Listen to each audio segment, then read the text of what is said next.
주의 집에 영광이 가득해 주의 집에 영광이 가득해 주의 집에 영광이 가득해 주의 집에 영광이 가득해 주의 집에 영광이 가득해 주의 집에 주의 집에 찬양이 가득해 주의 집에 찬양이 가득해 주의 집에 찬양이 가득해 주 나를 구원했네 영광 돌리세 주 나를 구원했네 찬양 드리세 주 나를 구원했네 와서 경배해 영원히 영원히 영원히 영원히 영원히 영원히 영원히 영원히 박수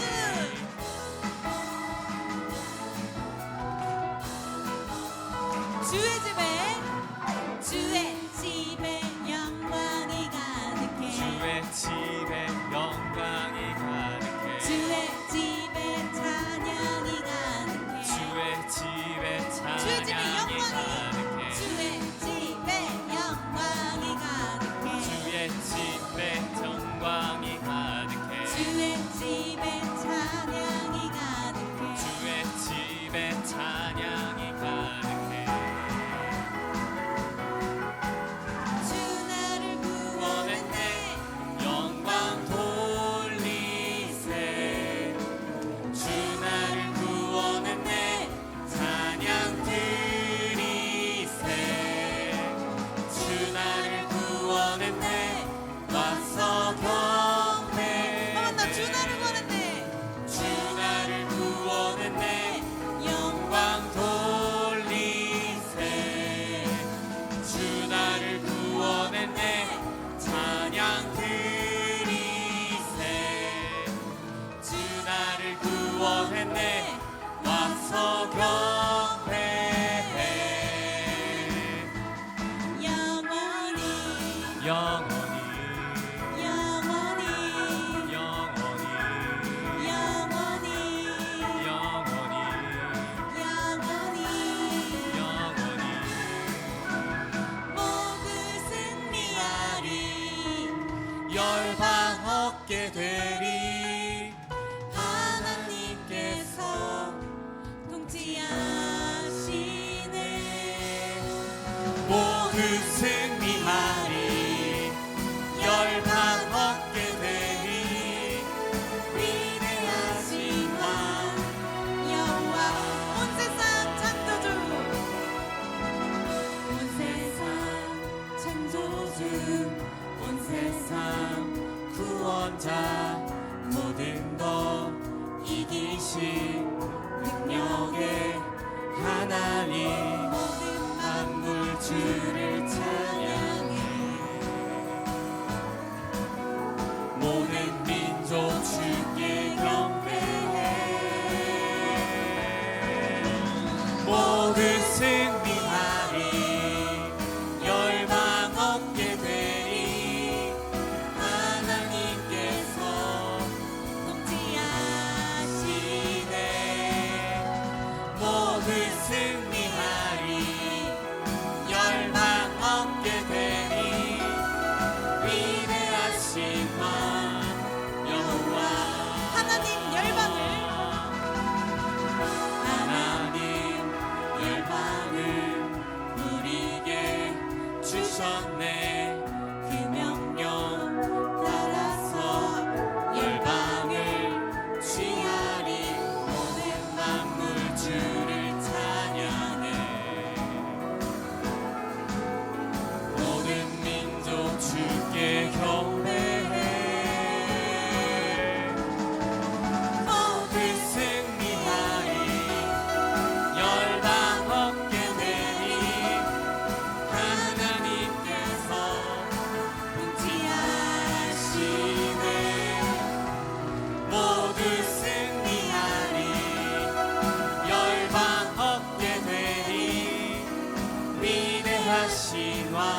찬양 할렐루야 찬양 할렐루야 위대하신 왕 여호와 아멘. 위대하신 주님을 찬양합니다.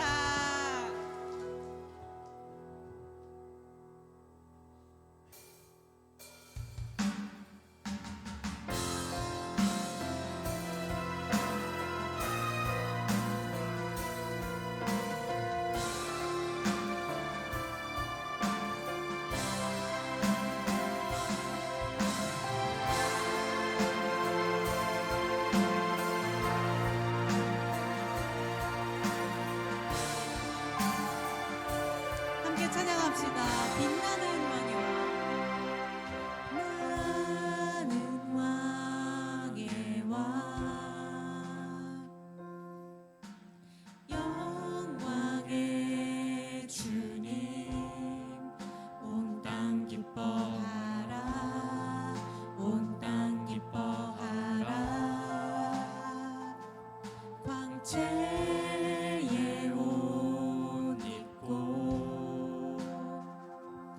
어두운 물리쳐 저 원수는 떠내 저 원수는 떠내 영원한 주의 주 영원한 주의 주 시간의 주관자 알파와 오메가 알파와 오메가 삼위의 하나님 아바 성령 예수 사자와 어린 양 사자와 어린 양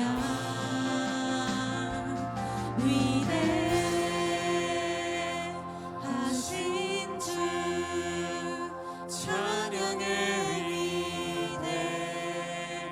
위대하신 주 모두 알게 되리라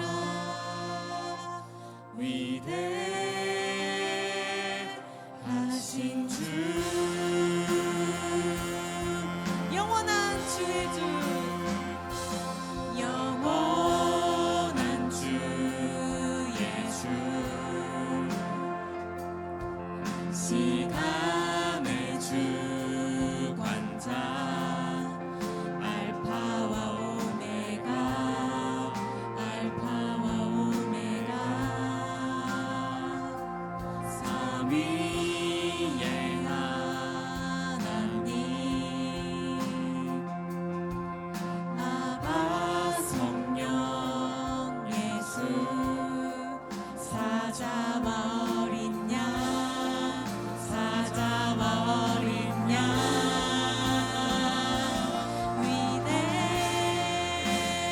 위대하신 주 찬양의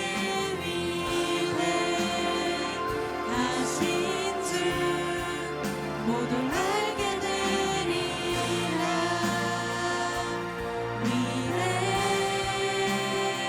위대하신 주 위대하신 주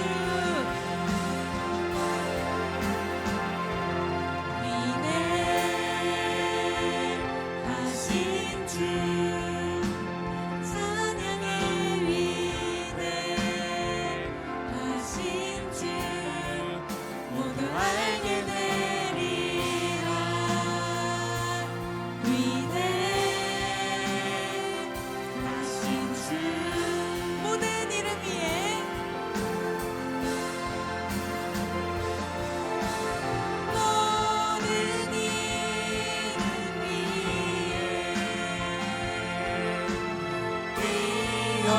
뛰어나신 이름 찬양의 위대하신 주 모든 이름 위에 모든 이름 위에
모두 알게 되리라.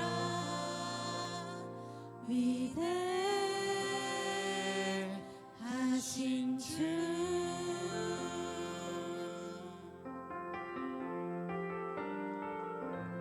주 말씀 의지하여 깊은 곳에 금을 던져 오늘 그가 놀라운 일을 이루시는 것 보라.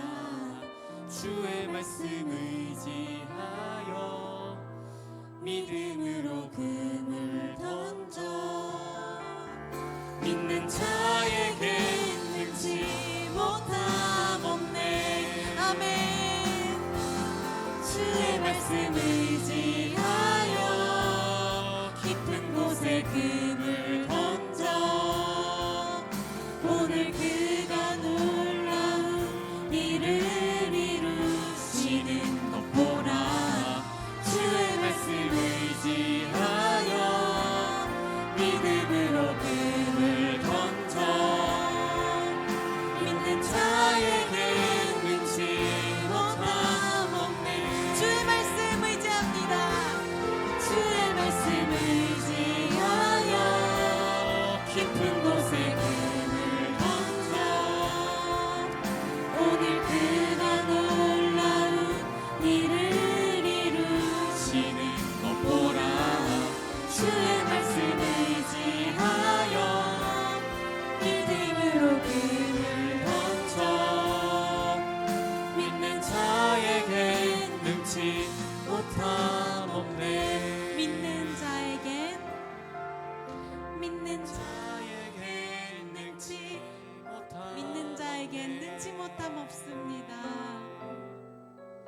믿는 자에게 능치 못함 없네. 아멘. 시다. 어떤 율법 교사가 일어나 예수를 시험하여 이르되 선생님 내가 무엇을 하여야 영생을 얻으리이까? 예수께서 이르시되 율법에 무엇이라 기록되었으며 네가 어떻게 읽느냐?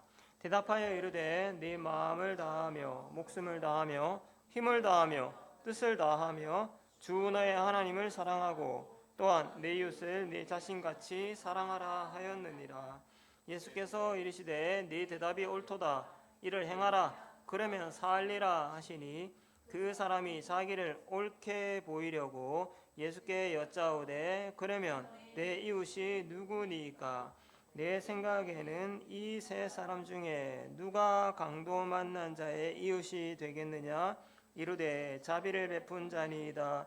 예수께서 이르시되 가서 너도 이와 같이 하라 하시니라. 아멘. 자, 오후 시간에 우리 이제 하나님의 말씀 성경 주 골격을 잡아가고 있고요. 하나님의 창조 이야기부터 시작해서 이제는 본격적인 하나님의 구원 이야기, 성경의 주제 제일 큰 주제죠. 이제 하나님의 구원 이야기. 아브라함이라는 한 사람을 부르는 것으로부터 시작된 이야기가 하나님의 완전한 새 창조로 어떻게 이어지는가, 또 우리는 그 가운데 어느 지점에 있는가, 이런 것들을 성경을 통해서 보고 있습니다. 아브라함과 다윗, 하나님의 그 구원의 이야기, 구약 성경을 넘어서서요, 이제 예수 그리스도께서 하나님의 나라를 가지고 오셨고 이제 그 나라를 가지고 또 오실 것이죠. 우리는 이제 신약 성경을 지금 배우고 있습니다. 신약 성경 맨 앞에는요, 그리스도께서, 예수님이 그리스도로 이 땅에 오신 그리스도의 탄생과 그분의 그리스도로서의 삶을 살아가신 공생의 이야기들을 다룬 책들을 제일 처음에 만나게 됩니다. 우리는 그 책을 복음서 이렇게 이제 부르죠. 그리스도께서 하나님 나라의 복음을 가지고 오셨습니다. 복음서는 이런 식으로 구성이 되어 있었습니다. 하나는 그리스도께서 탄생하신 것, 그리스도의 출현에 관한 부분들이 있었고요. 그리고 나서 예수께서 그리스도로서, 메시아로서 공적인 삶을 살아가시는, 공적인 삶을 시작하시는 대목, 이런 것들도 이제 복음서들이 중요하게 다루는 대목이죠. 예수님의 많은 사역들, 공생의 대부분은 예수께서 이 땅에 왜 오셨는지, 그가 누구인지, 자신의 정체와 사명을 사람들에게 알리시는 것, 이게 이제 제일 많은 시간 동안, 오랜 시간 동안 하신 일들입니다. 그죠? 사람들에게 내가 누구인지, 그리고 왜 왔는지, 무엇을 위해 오셨는지를 계속 사람들에게 알려주시는 것입니다. 두 가지 방편을 통해서, 크게는요, 두 가지 방편을 통해서 예수님의 정체와 사명을 계시하셨다. 뭐였죠? 두 가지가 뭐예요? 어떤 두 가지를 통해서? 예? 어떤 두 가지를 통해서? 예. 하나는 가르치는 행동, 예. 말씀, 설교. 하나는 기적. 기적과 설교를 통해서, 기적과 가르침을 통해서 그렇게. 하나는 기적으로 뭔가를 이제 막 이렇게 해서 보여주는 거, 예. 체감할 수 있도록 하는 거. 하나는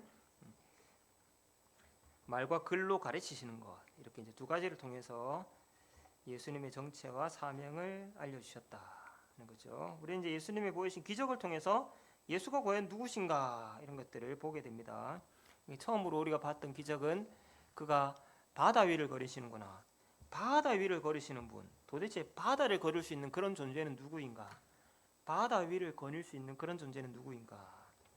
그래서 이 바다를 걷는다는 것에 대해서 여러 가지 이제 성경의 맥락들 이런 것들 우리 쭉 살펴보았죠. 결국 바다 위를 걸을 수 있는 존재, 그분은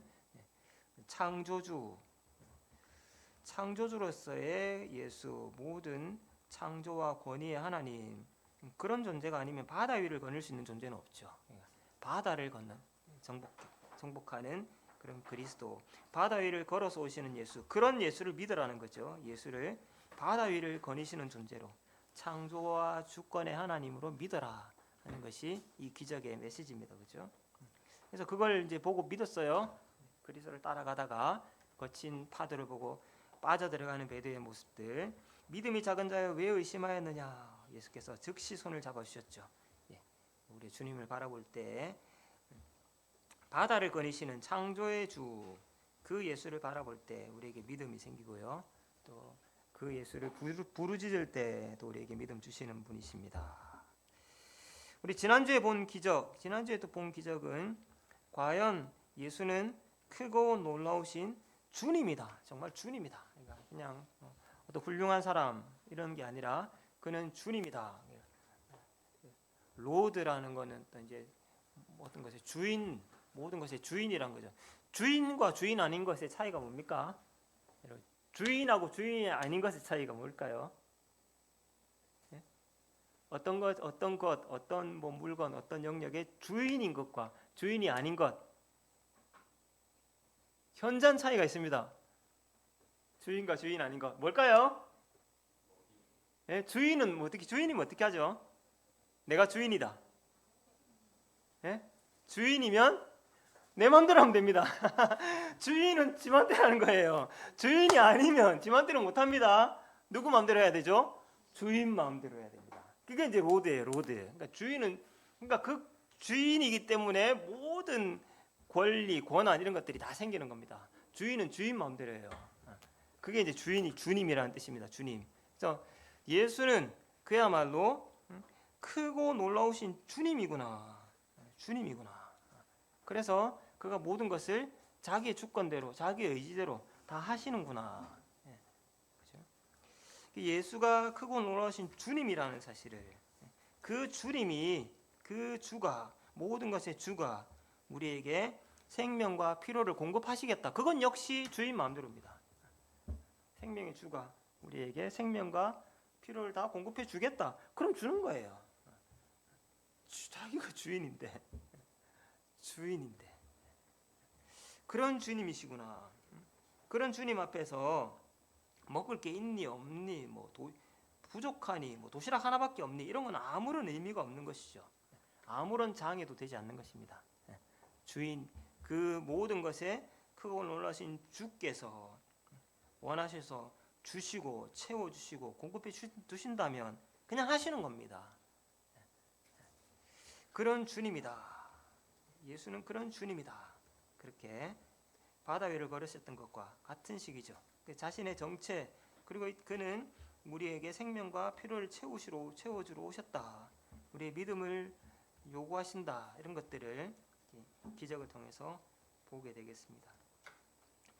자, 이렇게 기적을 통해서 예수님은 자기의 정체와 사명을 계시하신다. 두 번째는 또 뭐였죠? 기적이 아니라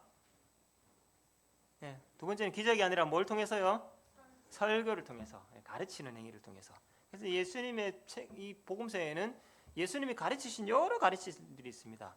예수님의 설교, 연설, 그 연설 가운데는 비유 이런 것도 있습니다. 성경을 해석해 주는 거 이런 것도 있고요. 오늘은 예수님의 가르침 가운데서 이제 많이 등장하는 것 가운데 비유에 관한 거죠. 비유. 이제 예수께서 어떤 비유를 가르치시면서 사람들에게 복음을 가르치셨다. 굉장히 이제 유명한 이제 비유가 오늘 등장합니다.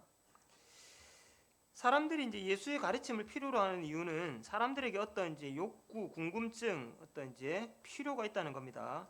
뭔가를 알고 싶은 욕구가 있고요. 알아야 되겠다는 필요가 있습니다.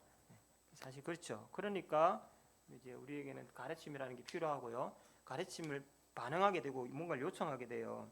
오늘도 이 여기에 보면은 율법사가 하나님 이제 예수께 나와서 예수가 아주 이제 유명한 선생으로 막 곽광을 받고 있으니까 이 사람이 율법사가 예수께 나아가서 뭔가를 질문하는 거죠. 무엇을 묻느냐면 예수를 시험하여 이렇게 돼 있는데 예수가 과연 그저 지금 사람들이 그렇게 열광하는 그런 선생이 맞는가?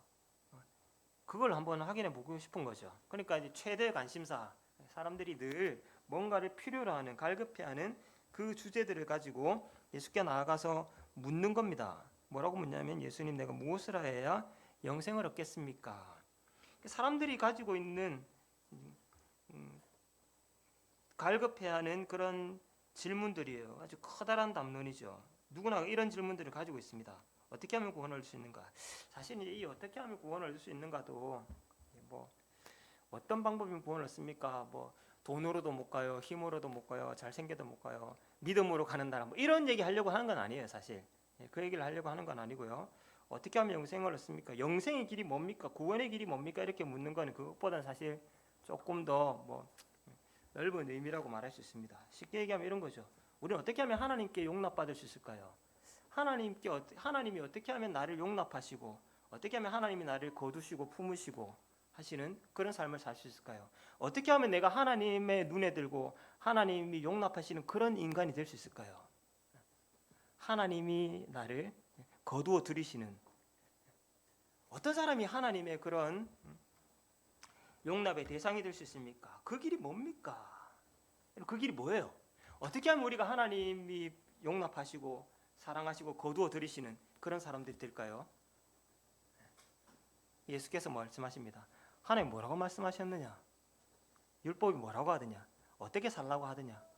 그 율법이야. 우리가 잘 알죠.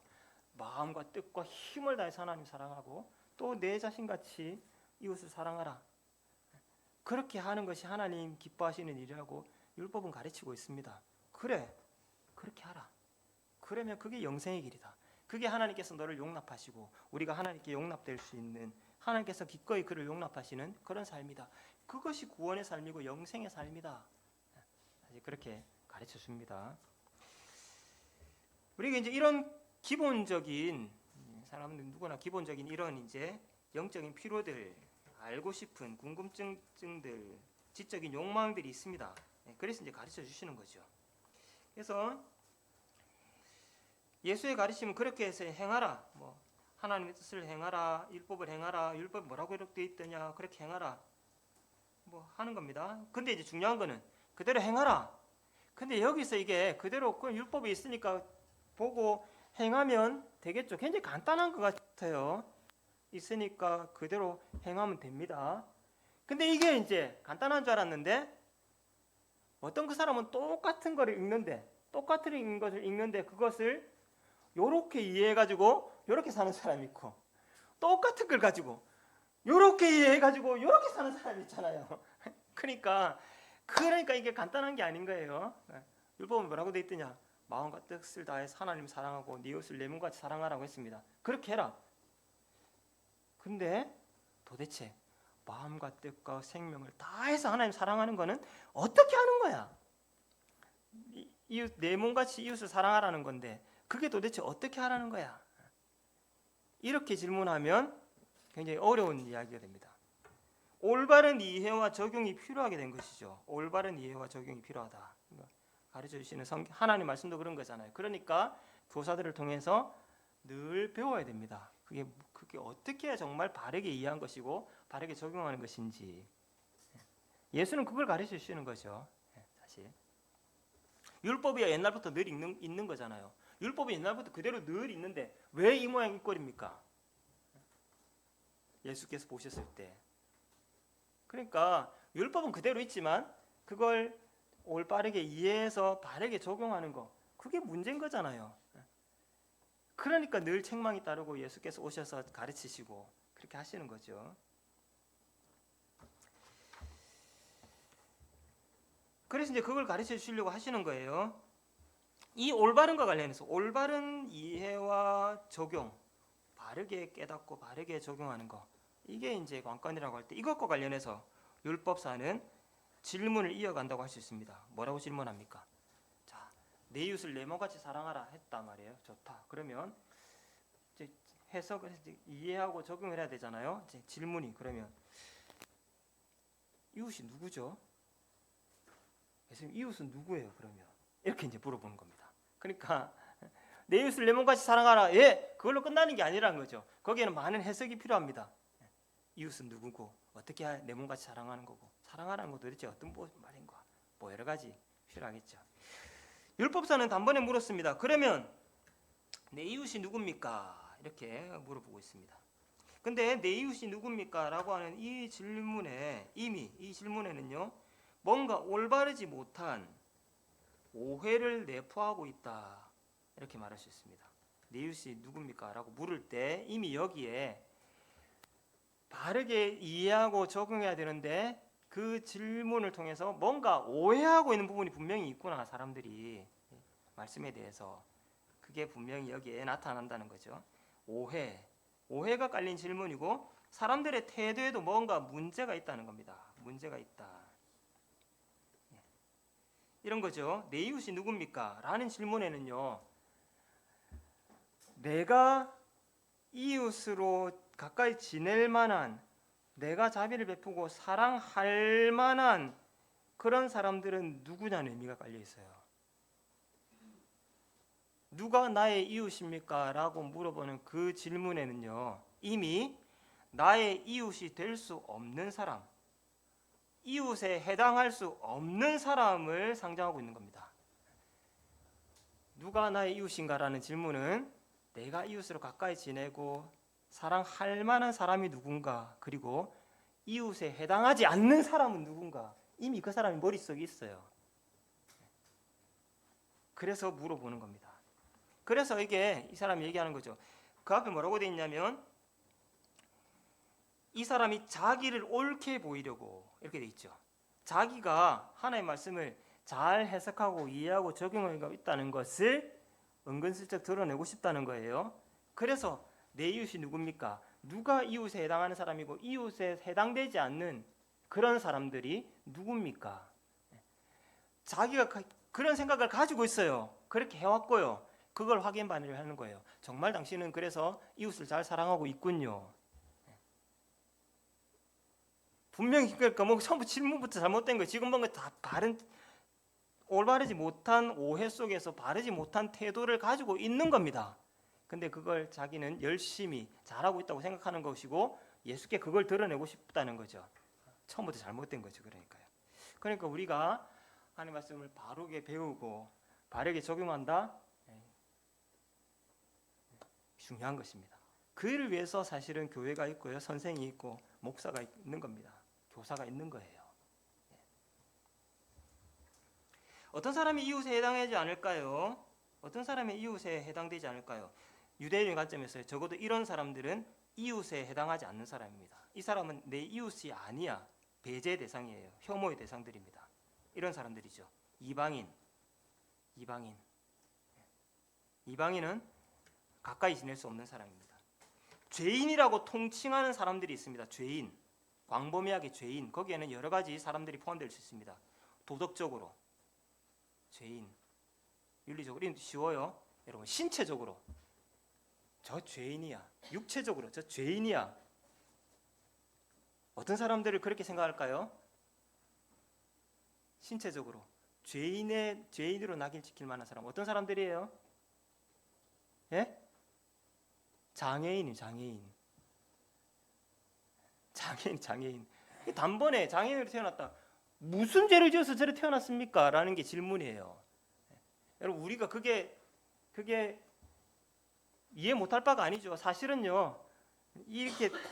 이렇게 대명천지에도 사람들의 내리속에는 그게 은근슬쩍 깔려 있거든요. 과거로 돌아가면 어떻겠어요? 여러분 몇십 년 전에만 해도 어땠습니까? 장애인을 바라보는 시선들. 가까이 오지 마라 이거잖아요. 안 그래요? 솔직히 말해서. 육체적으로 죄인입니다. 경제적인 죄인. 경제적으로 누가 경제적으로 죄인일까요? 예? 거지. 저기 볼게. 동량을 구하는 거지. 죄인이에요. 죄인. 사회적으로 죄인도 있습니다. 어떤 직종에 종사하는 사람들, 저 세리들, 저 어떤 여성들, 돼지 잡는 것들, 백정들 이런 것들요. 사회적으로 죄인이에요. 신체적으로, 도덕적으로, 경제적으로, 사회적으로 죄인들이 있습니다. 이런 사람들은 내 이웃이 될 수 있을까요? 없을까요? 이런 사람들은 내 이웃이 아니지.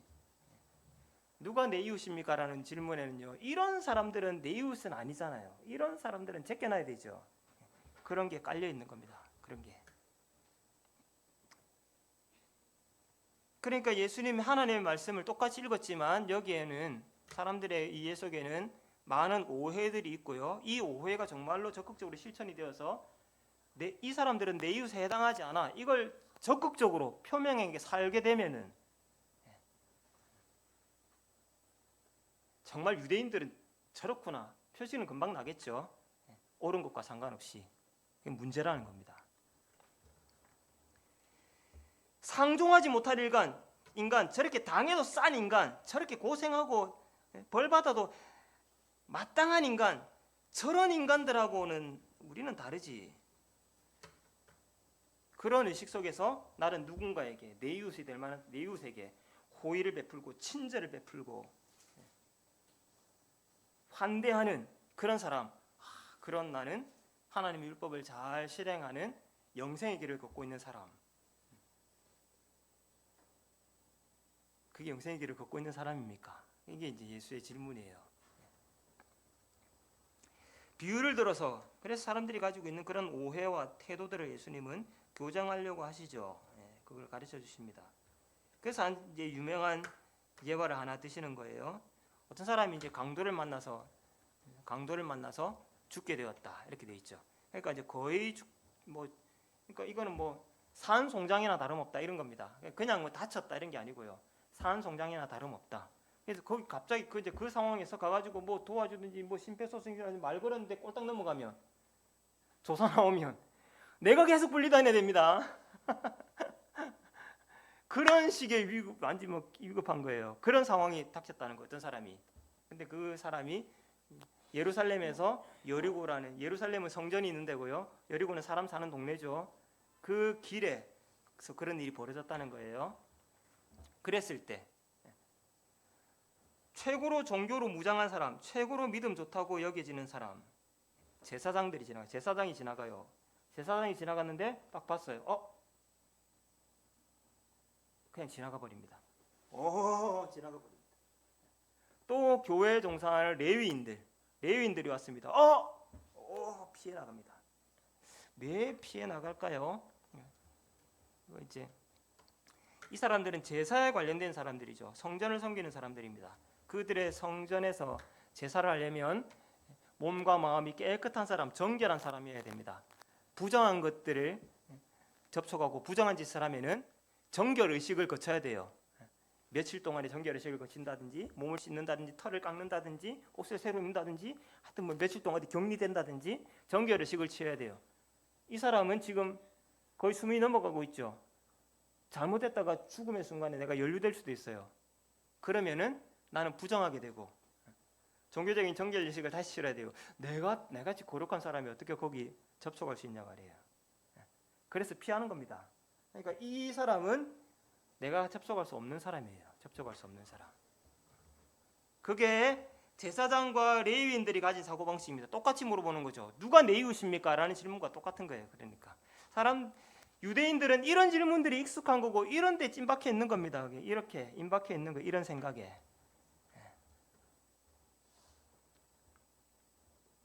그때 한 사람이 출연하죠. 예수께서 한 사람을 등장시킵니다. 근데 이제 사마리아 사람이 그리 지나가다가 그 사람을 발견했습니다. 어이구, 사람이 다 죽게 생겼네. 그래가지고 약을 바르고 막 물을 주고 음식을 견고히 막 해가지고 동네로 가서 여관에 눕히고 의원을 불러오고, 내가 지금 이 급한 일이 있어서 가야 되는데 혹시 이 사람 좀 잘 해달라고, 내가 지금 가진 거는 이것밖에 없는데 일단 이거 갖고 내가 모자라면 올 때 또 돈 줄 테니까 좀 이 사람 좀 살려달라고 그랬다는 거잖아요. 근데 그 사람이 누구냐면은 사마리아인이에요. 사마리아인은 유대인의 입장에서는 개처럼 여기는 사람들입니다. 개처럼 여기는 사람들, 상종하지 못할 인간이에요. 근데 그 상종하지 못할 인간이 그랬다고 예수께서 설정하셔서 비유로 얘기하시는 거예요. 그러면서 예수님 물어보시는 겁니다. 그러면서 이 강도 만난 사람, 저 불쌍한 사람, 저 사람에게 누가 도대체 이웃이겠느냐? 저 사람에게, 저 강도 만나 죽어가는 저 사람에게 누가 이웃이겠느냐? 그 고결한 제사장, 그 거룩한 제사장 레위인들, 그 사람이, 그 강도 만난 사람이 이웃이겠느냐? 개같이 여기는 그 사마리아 사람이 그에게 이웃이겠느냐? 누가 이웃이겠느냐? 자비를 베푼 그 사람이 그 강도 만난 사람에게는 이웃이겠죠. 예수께서 그렇게 말씀하셨습니다. 네 눈에는 누가 저 사람의 이웃이 되겠느냐? 저 사람에게는 누가 이웃이겠느냐? 그러니까 예수님은 질문을 살짝 바꾸신 겁니다. 유대인의 율법교사는 내 이웃이 누굽니까? 누가 내가 가까이 하고 가까이 하지 못할 이웃입니까? 내 입장에서 물어봤죠. 예수께서는 돌려 말하십니다. 강도 맞는 그 사람에게는 누가 이웃이겠느냐? 네 생각에는 그 강도 맞는 사람에게는 누가 이웃이겠느냐? 그렇게 바꿔 놓으신 거죠. 나는 누구를 가까이 할 수 있고 누구는 배제의 대상인가? 거기서 출발하는 게 아니고요. 그 사람의 입장에서는 그는 누구를 자기 이웃으로 생각할까? 너같이 거룩하고 고귀하고 흠없는 너를 그 사람은 이웃이라고 생각할까? 아니면 네가 멸시하는 그 사마리아 사람, 자기를 도와준 그 사람을 자기 이웃이라고 생각할까?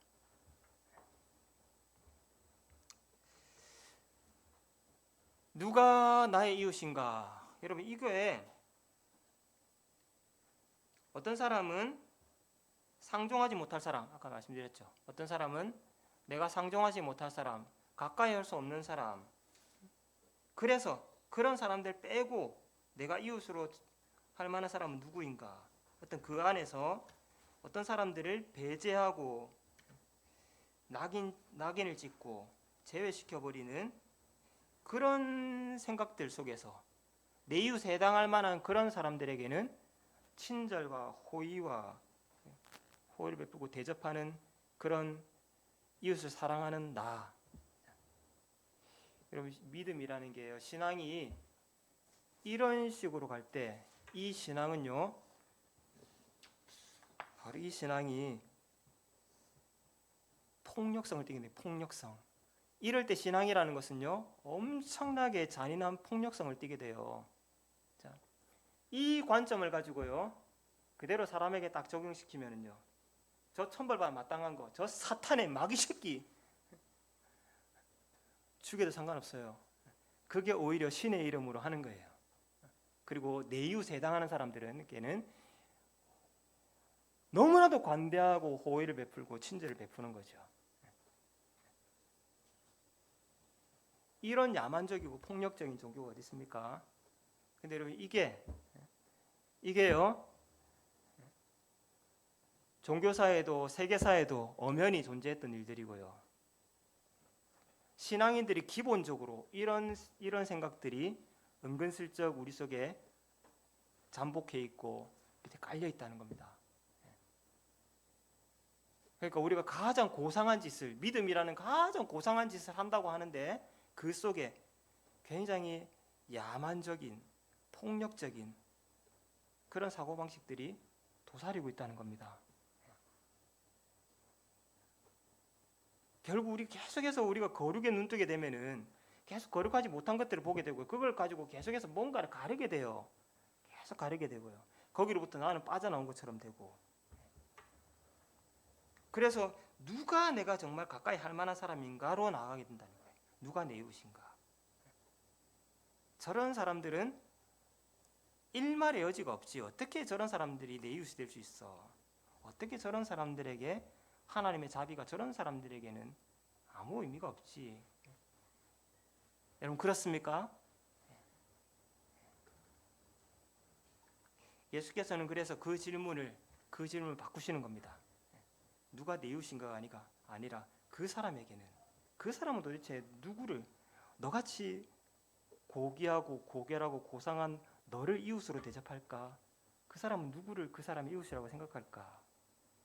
강도 만난 자를, 나는 과연 신앙은 그 강도 만난 자와 같은 사람을 이웃으로, 그 사람의 기꺼이 이웃이 될 수 있는가?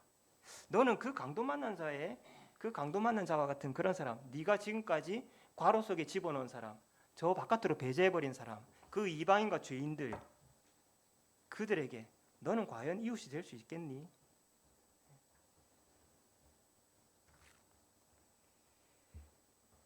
저 사람이 왜 그리 가가지고 강도를 만나가지고 왜 저 짓을 해가지고 저렇게 따지고 평가하기 전에 그런 거 따지고 평가하기 전에 그 사람이 이웃이 되어줄 수 있겠는지, 자비를 베풀어야 할 대상으로 볼 수 있는지 말이에요.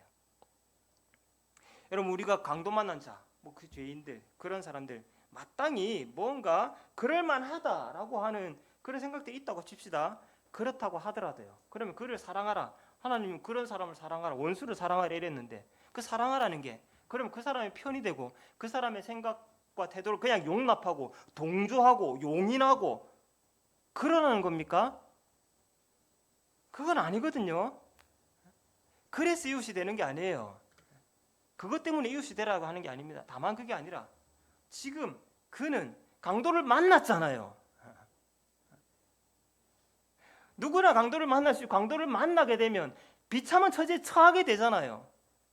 그 사람은 비참한 처지에 처했고 나는 비참한 처지가 아니니까 그 사람은 그냥 자비를 베풀어 줘야 될 사람이죠. 너 왜 그런 비참한 상황에 더도록 왜 그런 원인 제공을 하고 나쁘겠니? 그걸 따지기 전에 그냥 똑같이 비참하게 된 인간이잖아요. 도움이 필요한 사람이잖아요. 사람. 똑같은 사람이잖아요. 특별히 그를 기피하고 정죄하고 혐오할 만한 이유가 그에게 있다고 한다면은, 그런데 보니까 더 비참하게 되었다면 사실은 더 비참한 거잖아요. 더 불쌍한 거잖아요. 그렇다면 더 불쌍하면 더 자비를 베풀어야 되는 거죠. 불쌍한 인간이니까요. 자비를 베풀어야 될 대상이잖아요. 자비를 베풀어야 될 대상. 그래서 그 죄인이 그 자비를 베풀었을 때 그 사람은, 그 강도 만난 자와 같은 그 사람은 나중에 누구를 그 사람의 이웃이라고 생각하고 그 이웃을 찾아가겠냐 말이에요. 아이고 네가 그렇게 하니까, 그렇게 나쁜 짓을 일삼고 그렇게 하니까 그렇게 되지 하면서 지나간 사람이 이웃이 될까요? 아 당신 때문에 내가 깨닫고 개가천선했습니다. 그러고 돌아올까요? 아니면 어떻게 해서 이게 아유 불쌍해라, 힘들죠. 그냥 자비를 베푸는 그 사람을 이웃으로 생각하고 나중에 그 사람에게 찾아갈까요?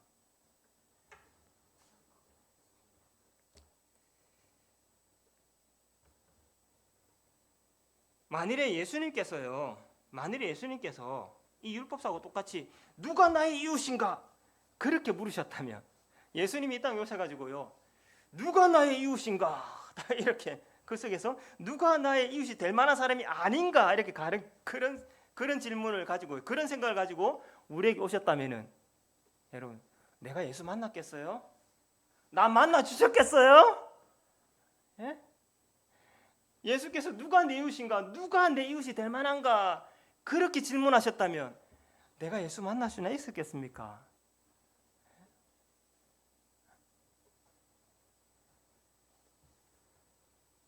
저 가련한 인생, 저 불쌍한 인간, 그에게 자비가 필요한데 그에게는 누가 이웃이 될까? 내가 그에게 자비를 줄 수 있을까? 그래서 예수가 나 만나 주신 거예요. 그래서 나는 예수 만난 거고요. 그렇지 않습니까? 그래서 예수께서는요, 누가복음에 자기를 그렇게 말씀하신 거예요. 내가 누군지, 내가 뭐하러 왔는지. 그래서 말한 거예요. 똑같은 시선이 사람들에게 작용하고 있거든요. 왜 예수는 하지만 왜 저런 사람들을 가까이 하는 거야? 거기에 대한 예수의 말씀이에요. 그래, 건강한 사람에게는 의사가 무슨 쓸데 있겠노? 니는 건강하고 니는 잘났고 그래, 니 똥 굵다, 뭐 알아서 해라. 나는 똥 굵은 너한테 온 게 아니라 병든 사람 고치려고, 죄인들 구원하려고 왔다. 여러분, 그랬으니까 내가 예수 만난 겁니다. 그랬으니까 만난 거예요. 내 이웃 될 만한 사람, 나하고 어울릴 만한 사람, 그래서 예수님이 찾아가셨으면은 우리가 어떻게 예수를 만났겠어요? 늘 기억해야 됩니다. 누가, 그 사람은 도대체 누구를 이웃으로 생각하겠는가? 사람들은 도대체 이 땅에 누구를 이웃으로 생각하겠는가? 이렇게 세상에 교회가 많은데 사람들은 교회를 그들의 이웃으로 생각하는가? 아니면 저 잘난 인간들이라고 생각하는가?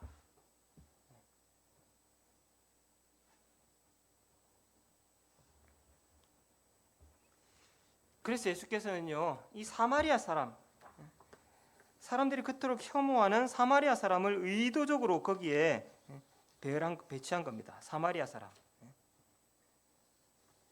종교적인 그런 껍데기, 그런 허울을 벗고 사마리아 사람에게 가서, 그 사마리아 사람에게 가서, 불신자에게 가서 도리어 배워라. 사실 그런 겁니다. 그 사람은 누구를 이웃으로 생각하겠냐는 거죠.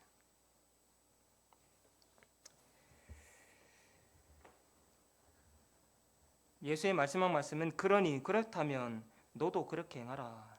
그렇다면 너도 그렇게 행하라. 우리 앞에 그렇게 행하신 분이 계시죠. 오늘 소개해드린 예수님입니다. 예수님.